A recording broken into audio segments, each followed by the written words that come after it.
spravodajstve sme najstaršou reláciou televízie JOJ. Začali sme pred 3 rokmi v Košiciach, tam sme odvysielali prvý mesiac. No a je symptomatické, že z Košíc pochádza aj víťaz predchádzajúcich 4 súťaží, pán Juraj, ktorý je naozaj týždňovým lídrom našej súťaže. Toto je jeho 5. vystúpenie. Z poslednej súťaže obetoval 2000 korún, jednu prémiu, pretože sa mu nepodarilo premeniť ani jednu jedinú otázku v zmenárni, ale aj tak má vo vrecku už 88 500 korún. A chce súťažiť ďalej, pretože, ako sám povedal, nejde o peniaze, ale práve o tú zábavu. Tak, tu si jeho dnešní 2 súperi. Poďme si ich predstaviť. Púl číslo 1 si vyžreboval pán Peter, robotník v strojárstve z Brezna. Dobrý večer. No, robotník v strojárstve, Peter, to je ťažké povolanie, fyzicky namáhavé, predpokladám. Ako trávite svoj voľný čas? Ako to kompenzujete, túto fyzickú námahu? No, voľného času je čoraz menej, tak trocha v prírode, trocha aj taký pasívny oddych. Pričom? Pri knihe, pri čítaní? Na gauči. Na gauči, áno. A kde zbierate vedomosti? No, z vedomostných súťaží aj čítam. No, zo všetkého trošku. Áno. Ďakujem pekne. Tak, púl číslo 2. Pri ňom už spomínaný pán Juraj, učiteľ z Košíc. Pán Juraj, vy už máte značné skúsenosti s našou súťažou. Uvidíme, ako sa popasujete s dnešnými 2 súpermi. Dobrý večer. Dobrý večer. No a púl číslo 3 a pri ňom stojí pán Ján, tohto času krupier z Nitry. Tak staráte sa o zábavu ľuďom pri hracích automatoch, respektíve pri nejakých stoloch hracích. No, a čo robíte okrem toho? Takže mojou najväčšou záľubou je hudba, pasívne i aktívne, potom krížovo-kráske časopisy a televízne súťaže. Áno, samozrejme. No tak pri vašom povolaní tam väčšinou ľudia prehrávajú a tu môžete vyhrať. Tak, ďakujem pekne za zoznámenie sa a my môžeme začať.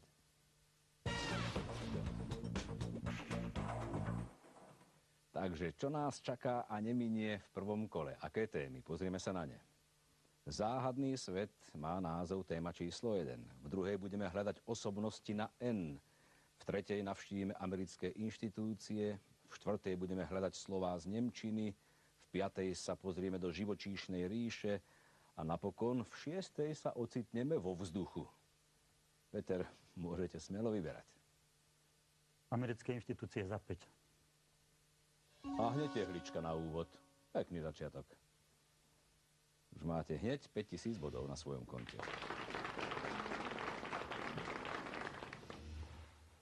Tak osobnosti za 5. Jeho vlajková loď Victory je dnes múzeum, ale stále patrí do bojovej flotily kráľovského námorníctva. Admirál sa narodil v roku 1758 a zomrel v bitke pri Trafalgáre. Bol to? Ján. Admirál Nelson. Horácio Nelson. Áno. Aj vy máte už 5000 bodov na svojom konte a vyberáte. Osobnosti na N za 3. Kráľovná Taduchepa sa mala stať vedľajšou manželkou faraóna. Krása ale zmenila jej postavenie a stala sa hlavnou manželkou Amenhotepa IV., ktorý prijal meno Achnaton. Poznáme ju pod menom? Ján? Nefertiti. Nefertiti, áno.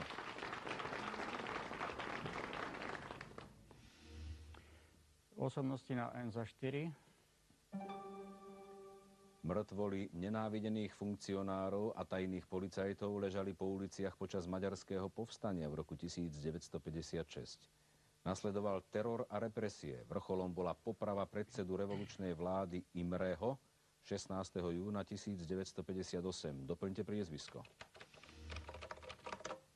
Opäť Ján najrýchlejší. Imre Naď. Imreho Naďa.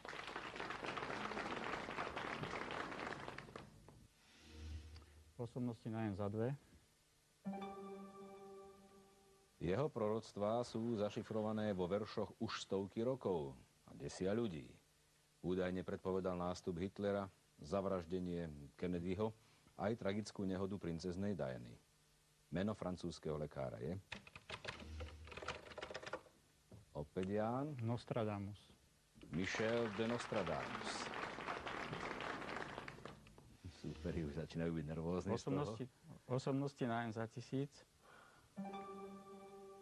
Vynálezcu dynamitu preslávilo založenie nadácie, ktorá každoročne udeľuje cenu svetovo významným osobnostiam vedy, kultúry a politiky. Jeho meno? Opäť Ján. Alfred Nobel. Alfred Nobel. A jeho cena. Idete ďalej. Dáme si prémiu. Skúsme, čo to urobí. Posledný stalinista v Československu bol v poradí tretím československým komunistickým, respektíve robotníckym prezidentom.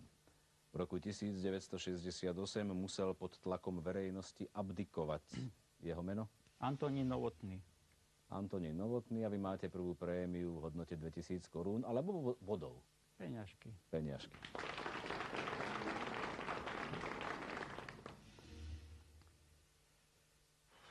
Slova z nemčiny za 3. Pre obuvníka máme pôvodom nemecké označenie. Býva to aj priezvisko. Povedzte nám ho. Juraj? Schuster. Schuster. Teraz Juraj zareagoval ako prvý. Slova z nemčiny za 5.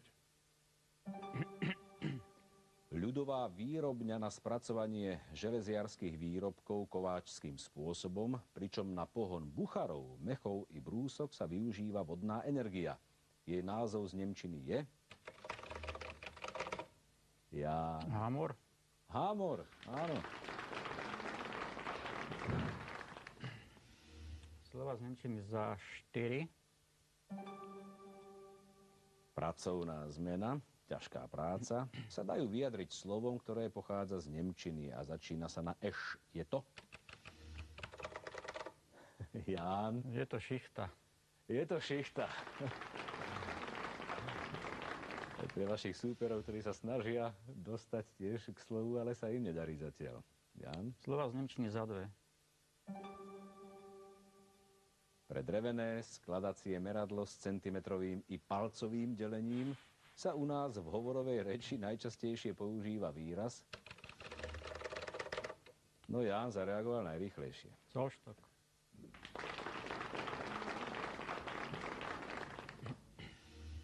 Slova z nemčiny za 1000.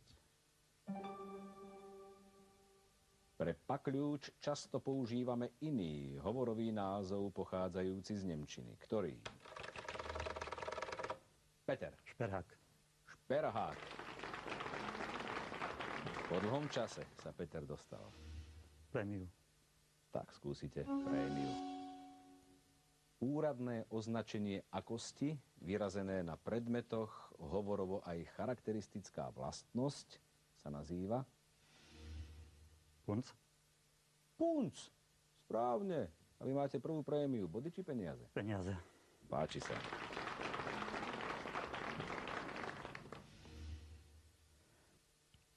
Kam pôjdeme teraz, Peter? Tie americké inštitúcie za 4. V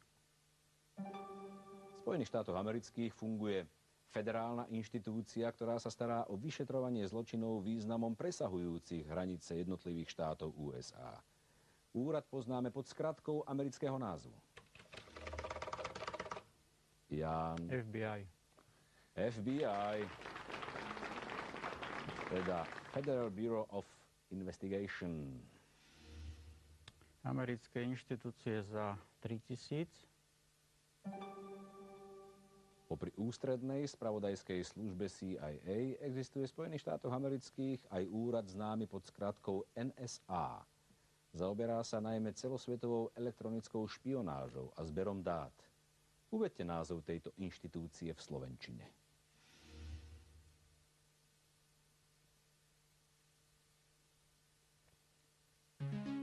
National Security Agency je originálny názov a slovenský Národná bezpečnostná agentúra.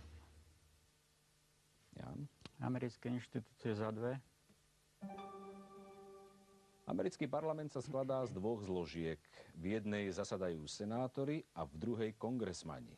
Uvedte slovenské názvy oboch komôr.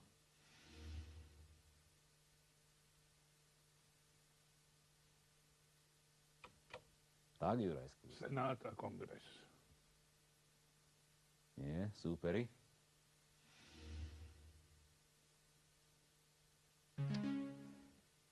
Senát a snemovňa reprezentantov. Jan? Americké inštitúcie za 1000. V roku 1958 vznikla Národná agentúra pre aeronautiku a vesmír. Jej hlavnou úlohou bolo organizačne zastrešiť kozmické aktivity krajiny. Skratka anglického názvu agentúry je... Jan? NASA. NASA, áno. Dáme si prémiu. Význam tejto televíznej stanice presiahol oblasť médií a môžeme ju radiť medzi americké inštitúcie. Jej zakladateľa, teda Turnera, najskôr pokladali za čudáka, keď chcel 24 hodín denne vysielať správy. Televízia má názov... CNN. Áno, čiže Cable Network News, CNN. A vy máte druhú prémiu, body či peniaze? Peniaze. Páči sa. Tak, polovicu prvého kola máme za sebou a ešte 3 kategórie pred nami. Dáme si záhadný svet za 2. Jazero v Škótsku vo svojich hlbinách údajne skrýva obrovské tajomné zviera. Podľa niektorých pravekého jaštera, ktorý prežil dodnes. Jazero sa volá... Juraj? Loch Ness. Loch Ness, áno. Záhadný svet za 5000. Povedzte názov Tichomorského ostrova, patriaceho Čile, ktorý je známy množstvom obrovských kamenných svoch tajomného pôvodu, zvaných Moai. No Ján, Je zase to najrýchlejší. Veľkonočný ostrov. Veľkonočný ostrov. To isté za 3.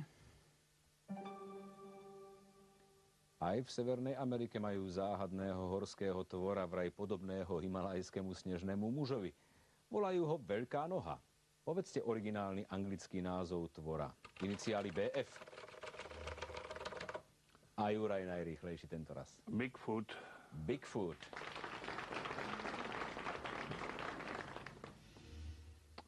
Záhadný svet za 4000. Na juhoamerickej planine Nazca sa nachádzajú obrazce zvierat a iných objektov vytvorené pred 1000 rokov. Zvláštna je ich astronomická orientácia. V ktorom štáte ich nájdeme? Juraj? V Peru. Presne tak. Ešte starší ako inkská kultúra. Záhadný svet za 1000. Nikto síce tohto tvora zvaného Snežný muž nevidel, ale mnohí veria v jeho existenciu. Ako sa záhadná bytosť zvyčajne nazýva?